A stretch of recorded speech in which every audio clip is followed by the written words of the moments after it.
Bonjour Claire Martinet, Bonjour. vous êtes la directrice du développement durable du groupe Renault. Alors je vous avais reçu à Bismart, un C'est peu vrai. chez moi et maintenant on est chez vous, donc merci On est ravis de vous de accueillir. nous accueillir, c'est vraiment très sympa. Il y a une question qui est assez centrale pour commencer, qui est un peu évidente, mais le développement durable, moi je continue de dire RSE, à quel point c'est stratégique au sein du groupe Renault aujourd'hui?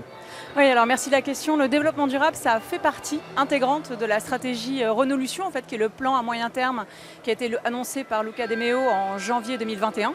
Et en fait, le développement durable vient nourrir ce plan stratégique, d'abord comme levier de performance, parce que quand par exemple on fait de la décarbonation, on tire la performance des usines, on tire aussi la performance énergétique des véhicules par exemple. Donc ça c'est un premier apport dans le plan stratégique. Ouais. Et puis aussi c'est un levier d'affaires, de business en fait, de volume d'affaires.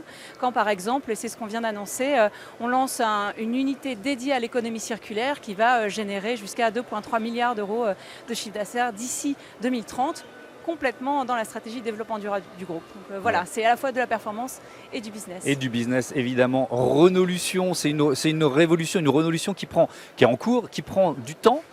Combien de temps? C'est-à-dire qu'il y a des stratégies, il y a des étapes qui sont prévues d'ores et déjà? Oui, oui, tout à fait. On a trois grandes étapes dans la Renolution. Ouais. On a d'abord la résurrection, où en fait, Luca, je crois qu'il l'a dit ce matin, on revient un peu des morts. On a passé un stade assez compliqué de redressement de l'entreprise qu'on a dépassé aujourd'hui. Là, on rentre plutôt dans la phase rénovation, où on est dans une montée en gamme. On sort des véhicules qu'on ancre d'ailleurs pour beaucoup en France. On vient d'annoncer 9 véhicules ancrés sur leur chaîne de valeur et dans leur production en France d'ici 2025. Et puis, on va l'année prochaine, 2024-2025, plutôt 2025, on va rentrer dans la phase révolution, où là on passera dans il aime bien dire ça aussi, c'est d'un groupe auto qui fait de la tech, d'un groupe tech qui fait de l'auto, et là on sera dans de nouveaux business aussi, où au-delà de la voiture, on vendra de la data, du kilowattheure et puis des kilomètres. Voilà. On vendra toujours des voitures.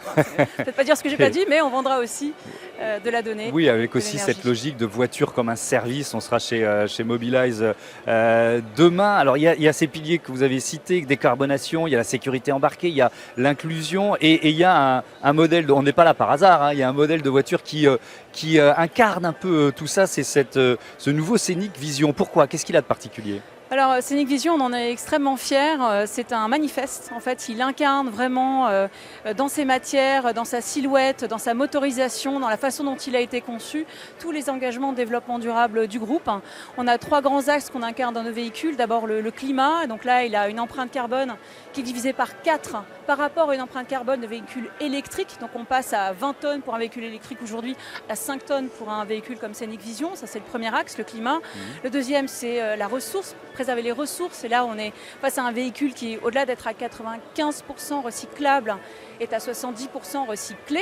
Donc voilà, on vous détaillera, j'espère, un peu la façon dont il a été conçu. Et puis enfin, il y a les gens, ce qu'on appelle les people, pardon de l'anglicisme, mais c'est donc protéger la vie des gens avec toute une stratégie de sécurité embarquée et aussi d'accessibilité avec un plancher plat. Voilà, donc ça c'est les trois grands axes, le climat, les ressources et les gens. Ouais. Alors, quelques chiffres sur ces objectifs de décarbonation. Diminution de 22% de l'empreinte carbone des véhicules par rapport à 2010 et 100% de voitures Renault électriques, évidemment, ça c'est l'objectif 2030. Je reviens sur ces 22%, sur cette réduction sur une décennie. C'est passé par quoi? Ça a été quoi les leviers? Oui.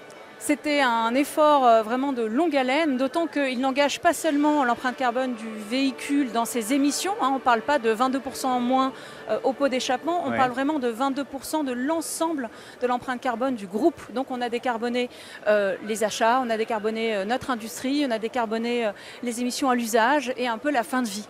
Et donc du coup, c'est passé par toute cette chaîne de valeur de production du véhicule et c'est ce qui fait qu'on a aujourd'hui parvenu à ce moins 22% par rapport à 2010 et on a d'autres engagements qui nous amènent à la carbone neutralité, cette fois-ci en Europe en 2040 et puis dans le monde en 2050. Et ça, là encore, c'est tout le groupe, pas seulement l'usage. Il y a une question de matériaux, évidemment. Vous avez identifié les matières, les composants qui pesaient le plus lourd dans ce bilan carbone? Oui. Alors pour n'importe quel véhicule, la grande bataille de décarbonation dans la matière, c'est d'abord l'acier.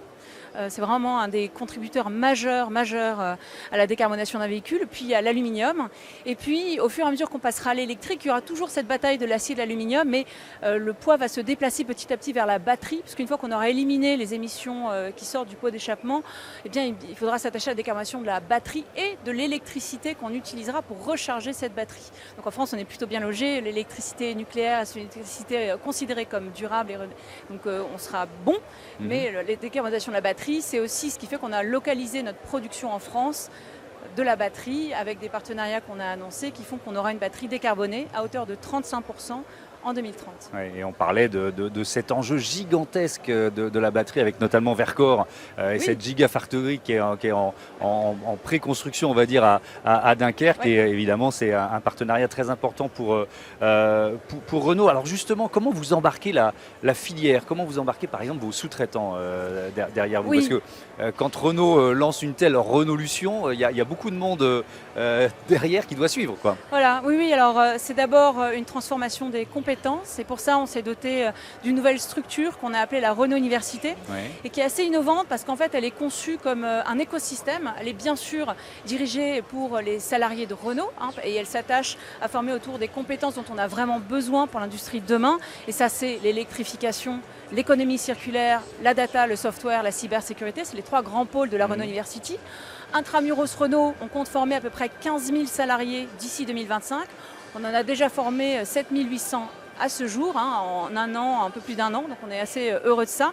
Mais au-delà, on va emmener la filière avec nous, la filière et le milieu académique au travers des campus qu'on commence à créer. Donc je donne un exemple, le campus de Cléon, qui est un peu l'usine où on fabrique nos moteurs électriques. En fait, le partenariat qu'on fait avec la Renault University, c'est qu'on forme au moteur électrique, donc toute la chimie d'imprégnation, l'assemblage du moteur électrique.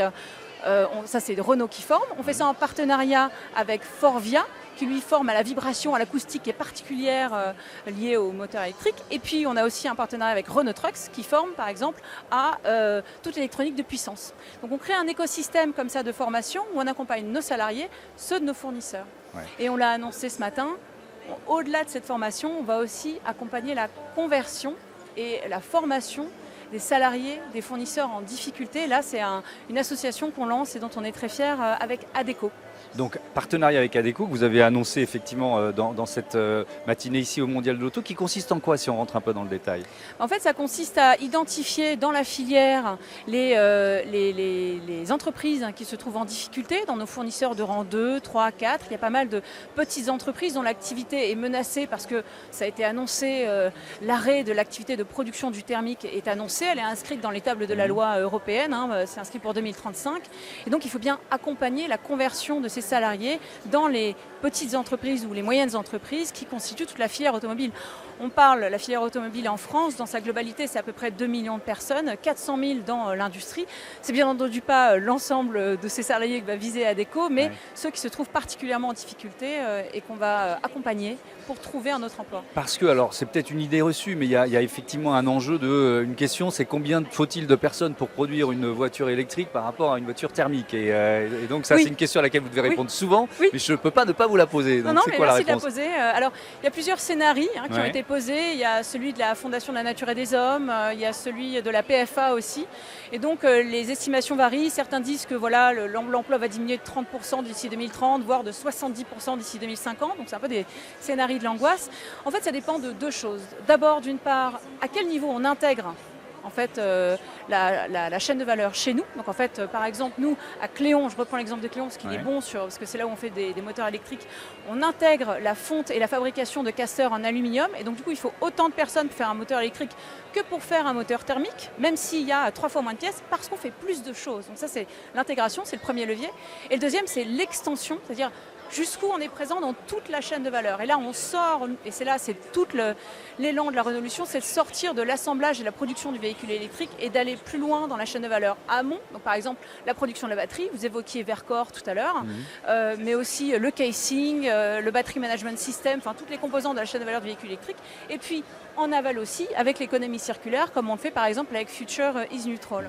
Donc quelque part, en fait, ça se voit dans nos chiffres. On a annoncé par exemple en France 2500 embauches d'ici d'ici 2025 et on en a accompli 1000 à date depuis janvier. Donc parce qu'on s'étend, parce qu'on intègre, on crée de l'emploi chez Renault alors même qu'on mise sur l'électrique. Alors restez avec moi, on va continuer de découvrir cette Scénic Vision, puisque vous nous l'avez dit, voilà, c'est un peu la voiture symbole de tout ce que le groupe fait, invente, imagine pour réduire au maximum l'impact carbone de ces modèles.